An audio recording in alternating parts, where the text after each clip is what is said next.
দেখো আজকে এনেছি কত সুন্দর। আজ বানিয়েছি আমি কত নরম তুলতুলে টিফিন রেসিপি। সামান্য 1 কাপ আটা দিয়ে, আটা আর সামান্য কিছু সবজি দিয়ে আজকে বানাবো আমি টিফিন রেসিপি। সবজির মধ্যে এখানে কিছুই নিয়েছি একটা শসা আর একটা গাজর গ্রেট করব, আর এখানে একটা টমেটো আমি ছোট ছোট করে কেটে নিয়েছি, লঙ্কা একটা কেটে নিয়েছি। আমি এখানে গাজরটা ভালো করে গ্রেট করে নিচ্ছি। দেখতে থাকো বন্ধুরা। Welcome back to my channel Ganga রান্নাঘরে সবাইকে স্বাগত জানিয়ে শুরু করছি আজকের রেসিপি। যদি রেসিপিটি ভালো লেগে থাকে অবশ্যই লাইক কমেন্ট করে জানাবে, শেয়ার করে দেবে বন্ধুদের কাছে ভালো লাগলে। আর নতুন বন্ধুরা চ্যানেলটিকে সাবস্ক্রাইব করে চ্যানেলটির পাশে থাকবে, চ্যানেলটিকে এগিয়ে নিয়ে যেতে সাহায্য করবে। তো চলো রেসিপিটা আমি তাহলে রেডি করতে থাকি। দেখো আমার এখানে গাজর আমি গ্রেট করে নিয়েছি, অবশ্যই পরিমাণ বুঝেই করবে।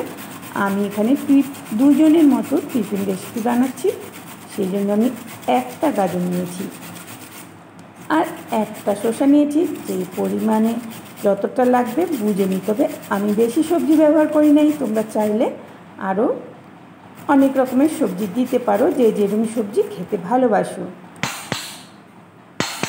গাজর আর শসা দিয়ে আজকে আমি বানাবো এই টিফিন রেসিপিটা। প্রথমে নিয়ে নিয়েছি দেখো একটা বোল, এর মধ্যে নিয়ে নেব আমি আটা 1 কাপের মতো। দেখো আমি আটাটা নিয়ে নিলাম। পরিমাণটা যার যেরকম লাগবে সেই বুঝে নেবে। আমি এখানে দুজনের মতো টিফিন বানাচ্ছি, সেই বুঝে নিচ্ছি। এবার দিয়ে দিলাম শসা আর গাজর যেটা গ্রেট করে রেখেছিলাম, আর দিয়ে দেব ছোট ছোট করে কেটে রাখা টমেটো আর লঙ্কা।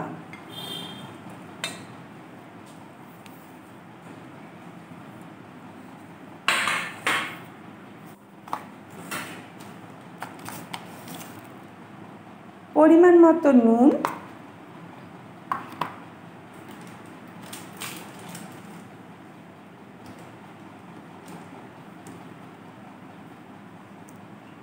গোলমরিচের গুঁড়ো। গোলমরিচের গুঁড়োটা দিলে খুবই ভালো, টেস্ট ভালো আসে এবং স্মেলটাও সুন্দর হয়। দিয়ে দিলাম চাট মশলা। আমি এখানে আর বেশি কিছু মশলা ব্যবহার করব না। কালারের জন্য সামান্য লঙ্কার গুঁড়ো দেবো, এটা চাইলে তোমরা দিতে পারো, নাও দিতে পারো। ঝালটা নিজের বুঝে দেবে, যে যেরকম ঝাল খাও।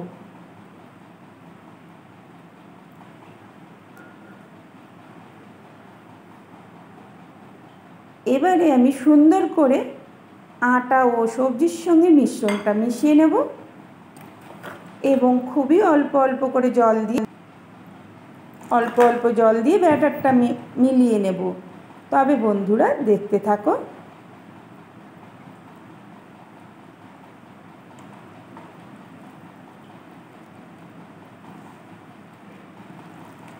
এই টিফিন রেসিপিটা বড় থেকে ছোট সবারই খুবই ভালো লাগবে, পছন্দের হবে, এটা আমি কথা দিলাম। নিজেরা একবার ট্রাই করে দেখো।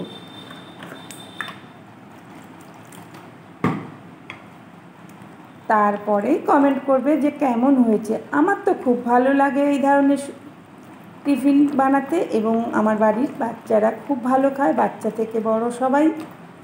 তো তোমরা একবার অবশ্যই বাড়িতে ট্রাই করে দেখো।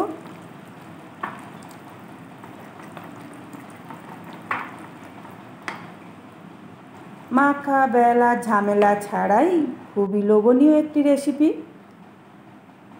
শেষে 1 ইঞ্চ আমি বেকিং সোডা দিলাম, একদমই অল্প।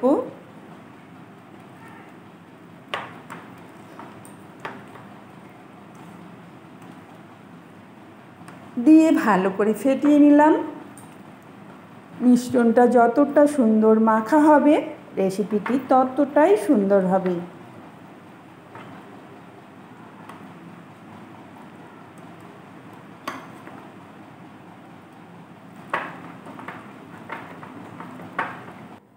এবারে আমি কড়াই বসিয়ে দিয়েছি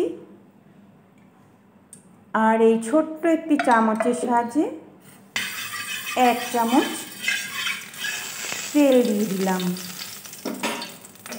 খুবই সামান্য। এবারে এইভাবে ব্যাটারটি আমি এই চামচের সাহায্যে 2 চামচ দিয়ে একটুখানি হালকা হাতে মিলিয়ে দিলাম। তারপরেই আমি ঢেকে রাখবো। লো টু মিডিয়াম আঁচে আমি 1 মিনিটের মতো ঢাকা দিয়ে রেখে দেব।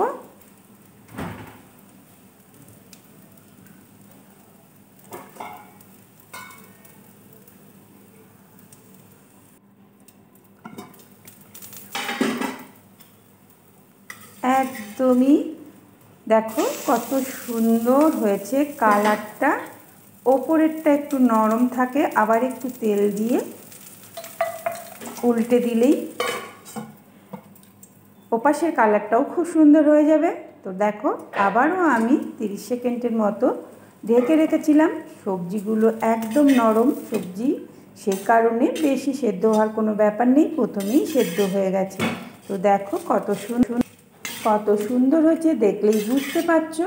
খুবই লোভনীয় এবং খুবই টেস্টি।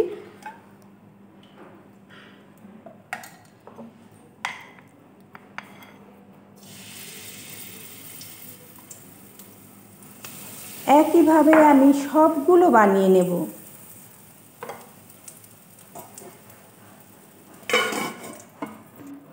অবশ্য বন্ধুরা দেখতে থাকো, সবই বুঝতে পারবে, না দেখলে কিছু বুঝতে পারবে না।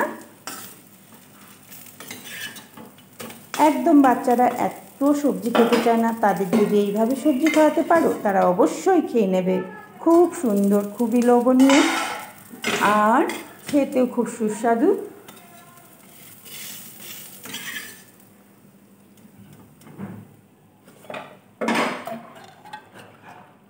কালারটা দেখে তো বুঝতেই পারছো বন্ধুরা কতটা সুন্দর হচ্ছে।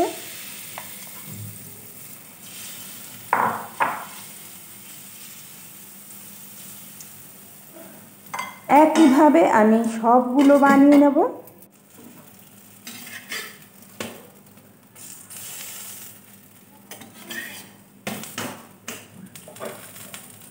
আমার বানানো কমপ্লিট।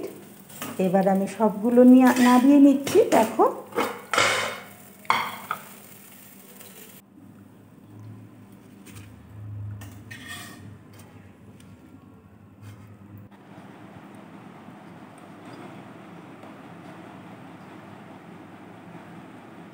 এটা তোমরা চাইলে সসের সাথে খেতে পারো কিংবা শুধু খেতে পারো, কোনো অসুবিধা নেই। এর মধ্যে মেন সবজি দেওয়া আছে গাজর আর শসা, এতেই টেস্ট এর দ্বিগুণ হয়ে গেছে, খেতে দুর্দান্ত।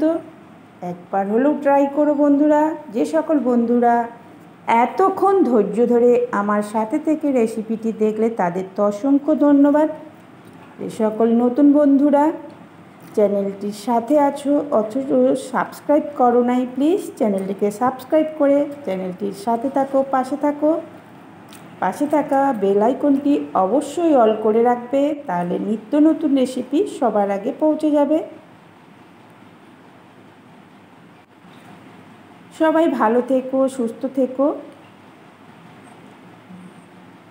আজকের মতো এ পর্যন্তই। Tata, bye bye.